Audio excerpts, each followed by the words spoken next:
Last ക്ലാസ്സിൽ നമ്മൾ പറഞ്ഞു നിർത്തിയ ഡിഫറെൻറ്റ് ജനറേഷൻ അവൈലബിൾ ആണെന്നാണ്. അപ്പോൾ അതിൽ ഫസ്റ്റ് വരുന്നതാണ് ഫസ്റ്റ് ജനറേഷൻ. അപ്പോൾ ഫസ്റ്റ് ജനറേഷൻ ടെലിഫോൺ നെറ്റ്വർക്ക്സ് എന്ന് പറയുന്നത് അനലോഗ് സർക്യൂട്ട് സ്വിച്ചിങ് ടെക്നോളജി ആയിരിക്കും യൂസ് ചെയ്യുന്നത്.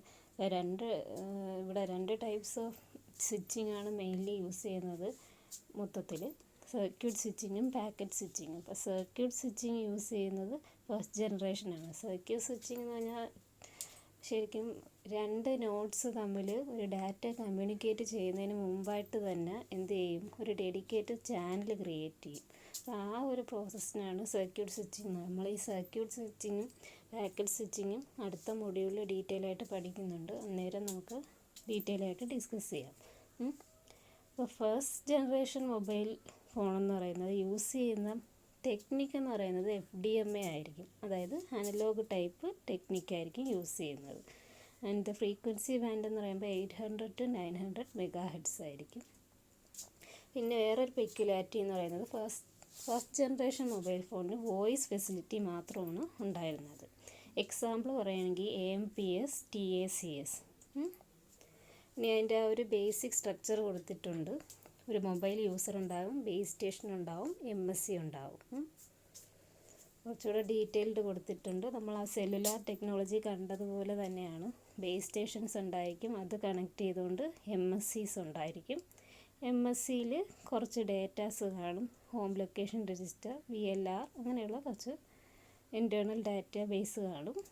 പിന്നെ ഒരു MSCയിൽ നിന്ന് മറ്റൊരു MSC ആയിട്ട് കണക്ട് ചെയ്യാൻ സിഗ്നലിംഗ് സർവീസസ് കാണും, അല്ലെങ്കിൽ സിഗ്നലിംഗ് ചാനൽസ് കാണും. അപ്പോൾ ആ ബ്ലോക്ക് ഡയഗ്രാം നമ്മൾ കണ്ടു.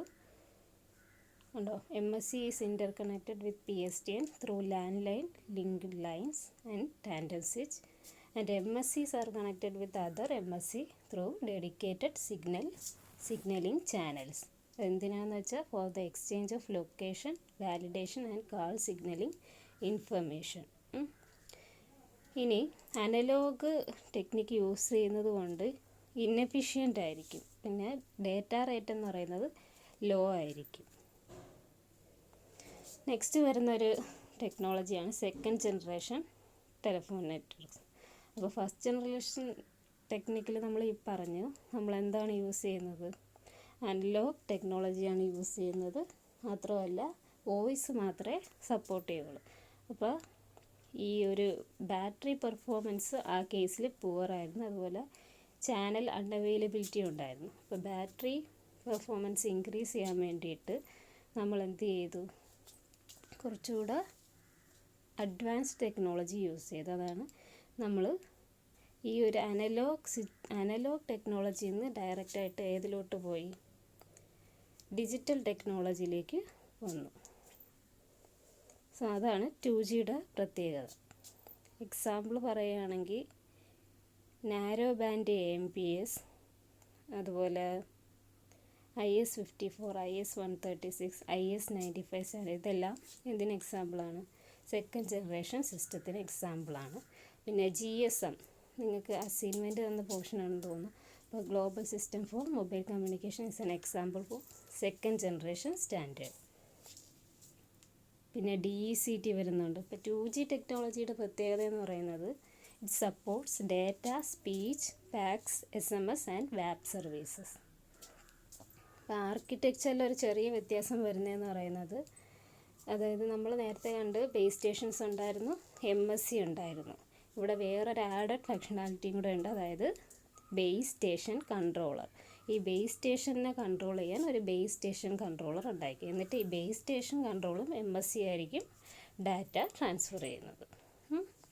അപ്പോൾ എല്ലാ സെക്കൻഡ് ജനറേഷൻ സിസ്റ്റമും ഡിജിറ്റൽ ടെക്നോളജിയാണ് യൂസ് ചെയ്യുന്നത്, നേരത്തെ പറഞ്ഞ പോലെ. അപ്പോൾ ഇതൊക്കെയാണ് ഒരു സെക്കൻഡ് ജനറേഷൻ നെറ്റ്വർക്കിൻ്റെ പൊതുവായ ഫീച്ചേഴ്സ്.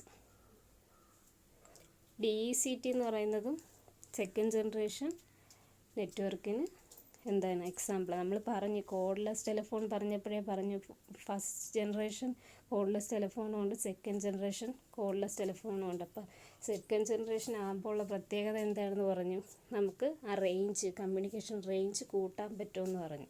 അതായത് ഒരു ഫോണിന് തന്നെ ഡിഫറെൻറ്റ് ബേസ് സ്റ്റേഷൻസുമായിട്ട് കമ്മ്യൂണിക്കേറ്റ് ചെയ്യാൻ പറ്റും. അപ്പോൾ ആ ഒരു ടെക്നോളജിയാണ് DECTയിൽ യൂസ് ചെയ്യുന്നത്. അപ്പോൾ ലിമിറ്റേഷൻസ് എന്തൊക്കെയാണ്? ഡാറ്റ റേറ്റ് കുറവാണ്, സർക്യൂട്ട് സ്വിച്ചിങ് ഒരു ലിമിറ്റേഷനാണ്, അതുപോലെ inefficient usage of band width, അങ്ങനെയുള്ള ലിമിറ്റേഷൻസ് 2Gക്കുണ്ട്.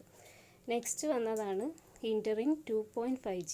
ഇപ്പോൾ 2.5G എന്ന് പറയുമ്പോൾ ഡാറ്റ റേറ്റ് കൂട്ടാൻ വേണ്ടിയിട്ടാണ് അത് ഡെവലപ്പ് ചെയ്ത് വന്നത്. അപ്പോൾ 2Gക്കും 3Gക്കും ഇടയിലുള്ള ഒരു നെറ്റ്വർക്കാണ് 2.5G.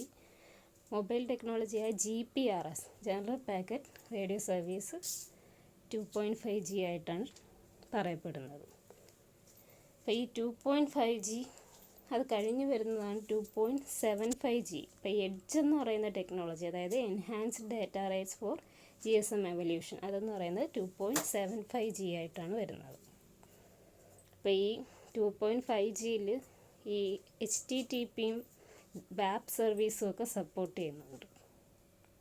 അപ്പോൾ ഈ 2.5G വന്നതോടെയാണ് ഈ മൊബൈൽ കൊമേഴ്സ് കൂടുതലായിട്ട് ഡെവലപ്പ് ചെയ്ത് വന്നത്.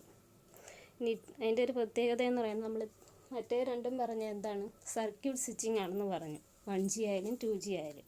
ഈ 2.5G എന്ന് പറയുന്നത് എന്ത് സ്വിച്ചിങ് ആയിരിക്കും? പാക്കറ്റ് സ്വിച്ചിങ് ആയിരിക്കും. അതായത് വരുന്ന ഇൻഫർമേഷന് പാക്കറ്റ്സ് ആയിട്ട് ഡിവൈഡ് ചെയ്തിട്ട് അതായിരിക്കും സെൻഡ് ചെയ്യുന്നത്. ആ പാക്കറ്റിൽ ഒരു ഡാറ്റയും കാണും, ഹെഡർ പാർട്ടും കാണും, പിന്നെ അപ്പോൾ അങ്ങനെ സ്പ്ലിറ്റ് ചെയ്താണ് വിടുന്നത്. അപ്പോൾ ഇതിന് ഡീറ്റെയിൽഡ് എക്സ്പ്ലനേഷൻ അടുത്ത മൊഡ്യൂളിൽ നമ്മൾ പഠിക്കും. അന്നേരം നമുക്ക് നോക്കാം. പിന്നെ മൾട്ടിപ്ലെക്സിംഗ് എന്ന് പറയുന്നത് എന്തായിരിക്കും? നോർമലി ഡിജിറ്റൽ മൾട്ടിപ്ലെക്സിംഗ് ആയിരിക്കും.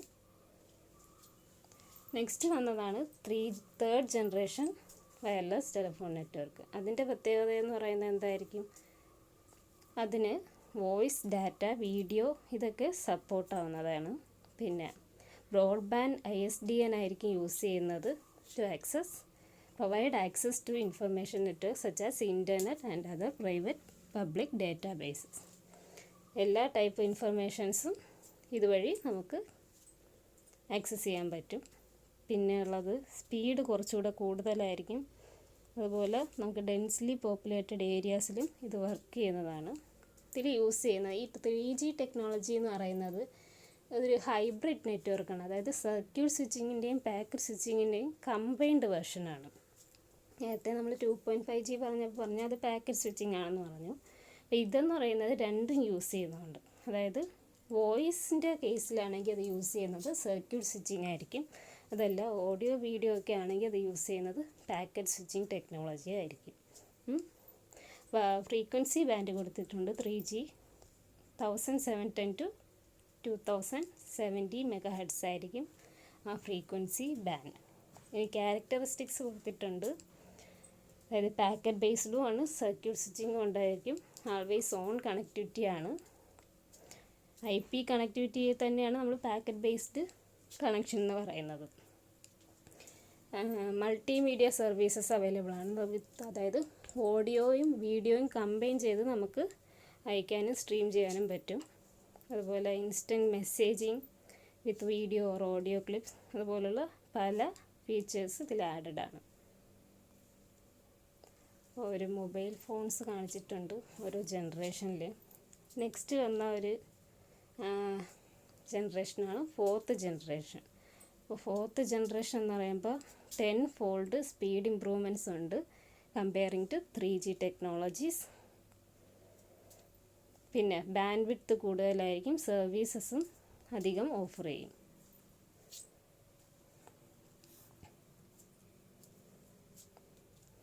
ട്രാൻസ്മിഷൻ റേറ്റ് എന്ന് പറയുന്നത് 20 Mbps കൂടുതലായിരിക്കും. പിന്നെ പറയുന്നത് LTE സ്റ്റാൻഡേർഡ് ഈ 4Gയിൽ വരുന്നതാണ്. LTE അഡ്വാൻസ്ഡ് വെർഷൻ പിന്നെ വന്നിട്ടുണ്ട്, VoLTE എന്നൊക്കെ പറഞ്ഞുകൊണ്ട്. അപ്പോൾ അൾട്രാ ബ്രോഡ്ബാൻഡ് ആക്സസ് കൊടുക്കാൻ വേണ്ടിയിട്ടാണ് 4G ടെക്നോളജിയൊക്കെ പൊതുവേ വന്നിട്ടുള്ളത്.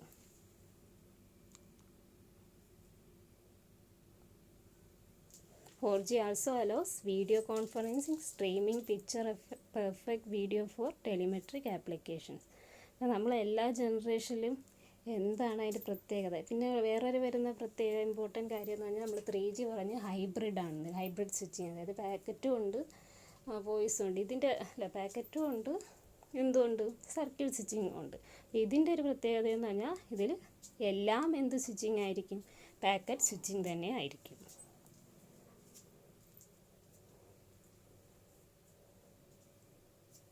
ബാക്കി കാര്യങ്ങളൊക്കെ നിങ്ങൾ വായിച്ചു നോക്കാം. പിന്നെ കമ്പാരിസൺ കൊടുത്തിട്ടുണ്ട് 1G 2G 2.5G 3G 4G. അപ്പോൾ ആ ടേബിൾ നോക്കുമ്പോൾ തന്നെ നിങ്ങൾക്ക് പല ഡിഫറൻസസ് മനസ്സിലാവും.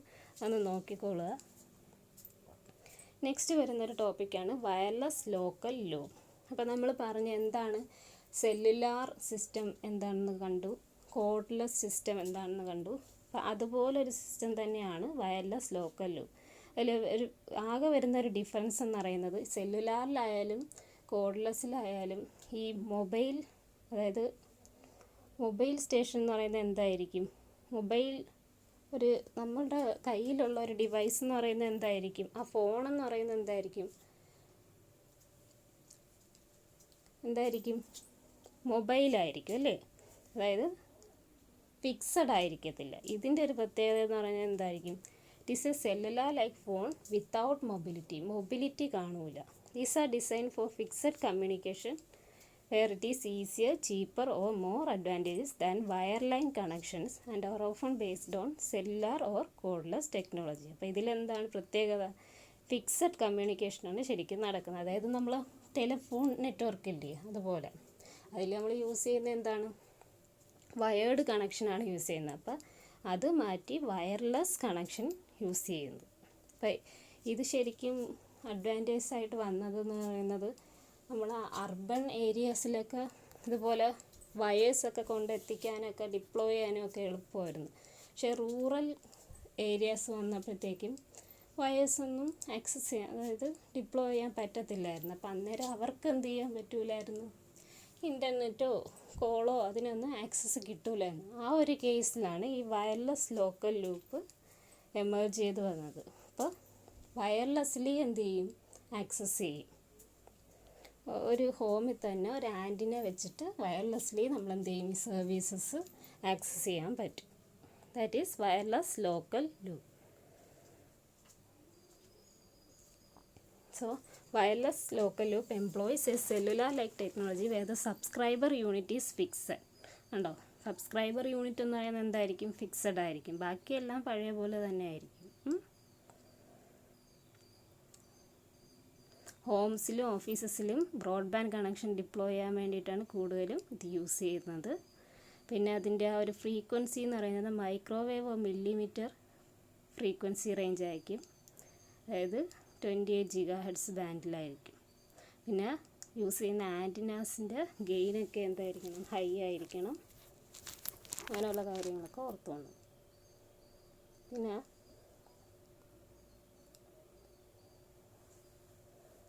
അതിൻ്റെ ഒരു ആർക്കിടെക്ചർ കൊടുത്തിട്ടുണ്ട് WLLൻ്റെ. അപ്പോൾ റൈറ്റ് സൈഡിൽ ഫസ്റ്റ് കൊടുത്തേക്കുന്ന ഫിഗർ അതിനേക്കാളും ബെറ്റർ, താഴെ കൊടുത്തേക്കുന്ന WLL ആർക്കിടെക്ചർ എന്ന് പറയുന്ന ഫിഗർ ആയിരിക്കും ബെറ്റർ നിങ്ങൾക്ക് മനസ്സിലാകാൻ.